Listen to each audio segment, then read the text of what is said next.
அன்புள்ளம் கொண்ட அமிர்தா ஜோதிடத்தின் நேயர்களே, உங்கள் அனைவரும் இந்த தமிழ் புத்தாண்டில் சந்திப்பதில் மிக்க மகிழ்ச்சி. இந்த வார பலன் போட்டுட்டு வர்றோம்.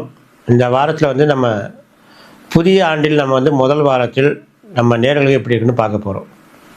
எல்லா நேயர்களுக்கும் நம்மளுக்கு இந்த தமிழ் புத்தாண்டு பரோப வருஷம் எல்லாருக்கும் நல்ல விதமாக அமையட்டும்னு முதல்ல சொல்லி உங்களுக்கெல்லாம் இந்த பிறக்கின்ற தமிழ் புத்தாண்டில் முதல் வாரம் மேஷராசி நம்மளுக்கு எப்படி இருக்கும் அப்படின்னு பார்க்க போகிறோம். பொதுவாக நம்மளுக்கு இந்த ஆண்டு செவ்வாய்க்கிழமை தான் பிறக்குது. தமிழ் புத்தாண்டுங்கிறது செவ்வாய்க்கிழமை தான் பிறக்குது. நம்ம பலன் திங்கள் முதல் ஞாயிறு வரைன்னு சொல்கிறோம். இப்போ திங்கட்கிழமை பொதுவாக நம்மளுக்கு அது முதல் வருஷமாக போயிடும். இருந்தாலும் திங்கள் முதல் ஞாயிறு வரை இந்த ஒரு காலம் மேஷராசி நம்மளுக்கு எப்படி இருக்க போகுது அப்படின்னு பார்க்க போகிறோம்.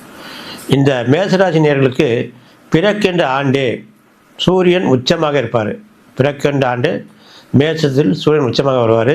அதுவும் எங்கே வருவார்? செவ்வாய் வீட்டில் செவ்வாய் உச்சம் பெறுவார். சூரியன் உச்சம் பெற்று வருவார். அப்போது நம்ம மேஷராசி நம்மளுக்கு எப்படி இருக்கும்? இந்த வாரம் மேஷராசி பொறுத்த வரைக்கும் முதலில் சந்திராஷ்டமனம் எதுவுமே கிடையாதுங்க. அது நல்லா தெரிஞ்சுங்க. பிறக்கின்ற ஆண்டில் இந்த வாரம் முழுவதும் மேஷராசி நம்மளுக்கு சந்திராஷ்டமம் கிடையாது.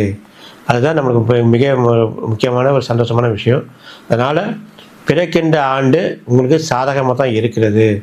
மேஷராசி பொறுத்த வரைக்கும் உங்கள் ராசிநாதன் செவ்வாய் இப்போ சனி வீட்டில், அதுவும் கிரகத்தில் 3 கிரகத்தில் கூட்டு கிரகமாக இருக்கிறதுனால உங்களுக்கு நல்ல பலன்களே கொடுக்கும்.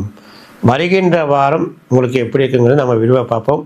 உங்கள் அனைவருக்கும் என் இனிய தமிழ் புத்தாண்டு வாழ்த்துக்கள்.